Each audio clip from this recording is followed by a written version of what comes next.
quan un client coneix una marca, anem a preguntar si està satisfet, anem a veure quina valoració fa.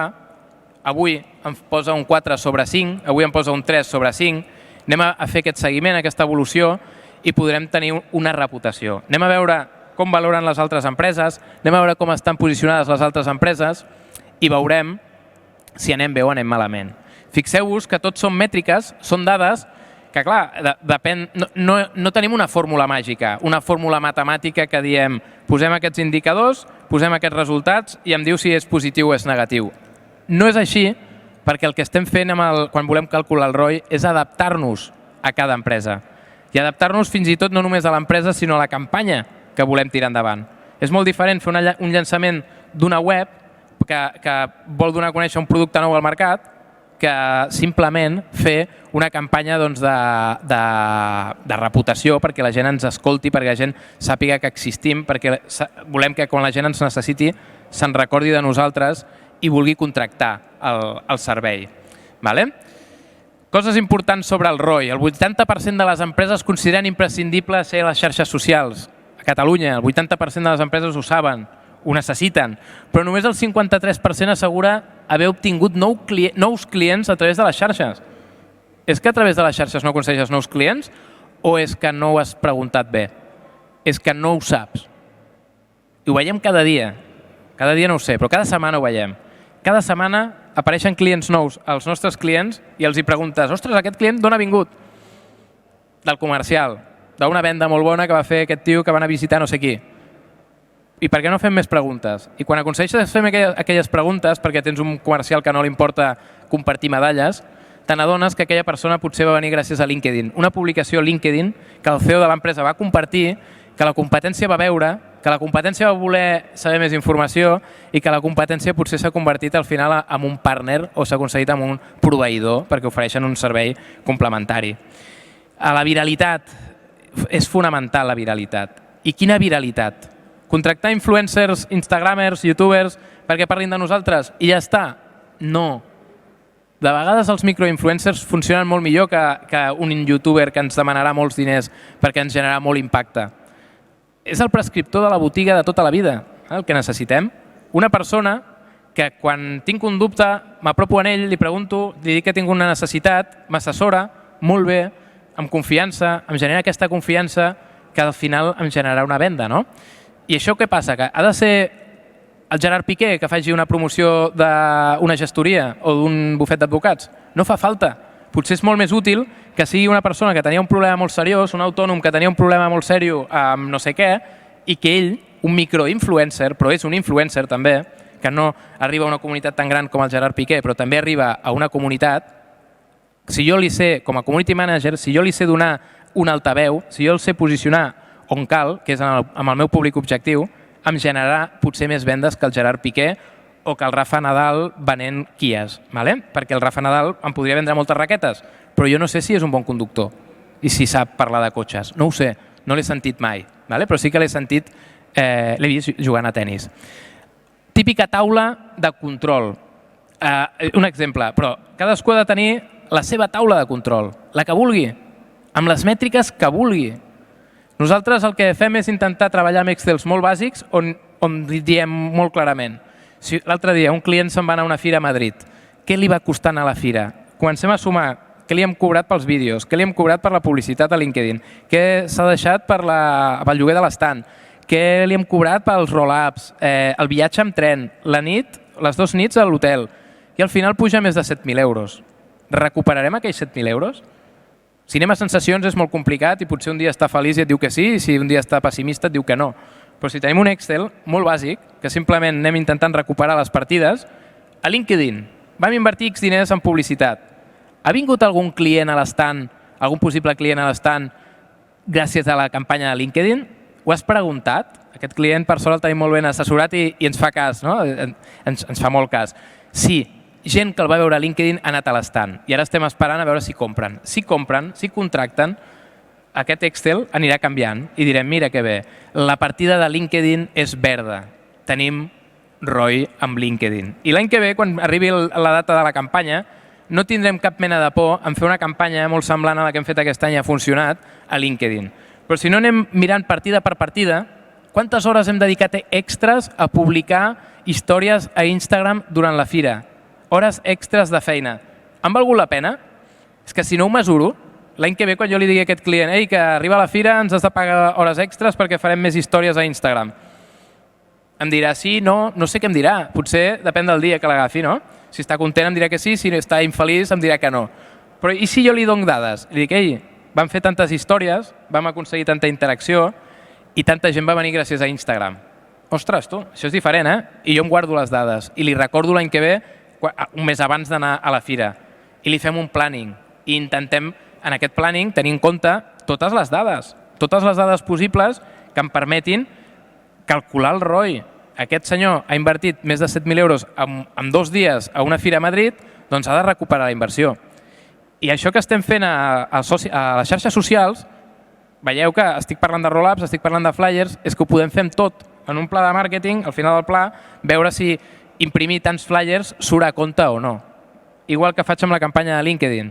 Quanta gent ha agafat el flyer, què m'ha costat el flyer, quanta gent ha posat aquell codi de descompte per aconseguir aquell producte o m'ha trucat gràcies a aquell flyer. Vaig a l'Excel i el poso en verd. I només així dormo tranquil. Aquí tenim casos d'èxit de campanyes que hem gestionat. Són campanyes de comunicació on hem fet molta pressió a través de xarxes socials. Són casos, podria estar moltes hores parlant d'aquests casos perquè a més m'agrada molt, però són casos que simplement el que hem fet és definir unes mètriques molt concretes. Qui vol fidelització, el que hem fet és permanència, KPIs de permanència. El que vol vendre, el que volem són leads i anem a buscar quants leads. Estic parlant que són campanyes més de comunicació que no pas de venda. Què hem volgut fer aquí? Com eren campanyes de pressió per canviar la ment de l'usuari, per ensenyar coses que abans no sabia l'usuari, com per exemple que una zona que creia tothom que no era urbanitzable realment sí que és urbanitzable, el que volem fer nosaltres és demostrar que hem canviat el xip de la gent. Com? Necessitem una enquesta. I hem fet enquestes a més de 1.500 persones, a través de l'entorn digital és fàcil, i demostren que la gent ara sí que sap que aquella zona és urbanitzable, el que passa és que no es pot urbanitzar perquè l'Ajuntament no vol. Hem canviat el xip. I això en moltes campanyes, ja siguin per vendre, ja siguin per comunicar. Necessitem mètriques. Jo us animo a que cadascú de vosaltres, si esteu gestionant el rotllo d'aquesta ponència, és que no puc saber res de vosaltres abans de fer la ponència, que el que m'agradaria és saber de tots vosaltres i aleshores parlar molt en propietat. Qui vol vendre, qui està fent de community manager. Però jo el que us recomanaria, si sou community managers, és que penseu més en ser una estratega digital. Sou community managers, però el community manager avui en dia està obligat a tenir estratègia de màrqueting. Saber per què publico una publicació, què espero d'aquella publicació, quines dades aconsegueixo gràcies a aquella publicació, si realment aporto valor a la meva empresa. No només perquè quan algú pregunta una cosa li reenvio un enllaç i el derivo a la web. No només això. Perquè jo vull saber que aquell enllaç que he enviat ha acabat convertint en una compra. I em poso la medalla i al final de l'any jo sé que la meva empresa està contenta amb mi perquè li faig facturar X diners. I ara estic parlant de diners i de facturació, però moltes vegades podem parlar d'altres conceptes com pot ser prescripció. Si sóc un partit polític necessito afiliats, gent que s'ha convertit en militant, gent que s'ha interessat per baixar-se al programa electoral, gent que ha interactuat amb nosaltres i fins i tot està compartint contingut polític o el que vulgueu a través de les xarxes. Simplement és detectar quins KPIs volem analitzar i estar convençuts que anem per bon camí.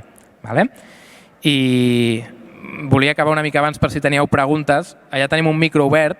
Si teniu preguntes us heu d'aixecar, anar cap allà i preguntar perquè us escoltem tots a la sala i estaré encantat d'atendre-us, de respondre a les preguntes que tingueu. Teniu alguna pregunta? Sí? Endavant.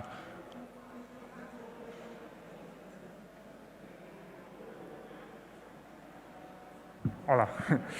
Has parlat de mesurar, de com fer el retorn, però clar, hi ha diferents perfils, no? Llavors, sé segur que hi ha empreses que et valoren, que et retornen els likes, els posts, els reach, tot. Però a nivell amb menys potència econòmica, és a dir, que gestiones diverses xarxes socials o que tens un entorn, no treballar en una empresa, sinó que ets un autònom, un freelance, que en gestiones diverses, existeixen eines que puguis descarregar gratuïtament, que puguis utilitzar gratuïtament per fer aquesta medició, més que per preguntar-li al teu client quanta gent ha anat a LinkedIn o qui t'ha agafat el flyer i tot això, sinó eines tecnològiques per rescatar aquesta informació. Sí, hi ha moltíssimes eines que t'ajuden.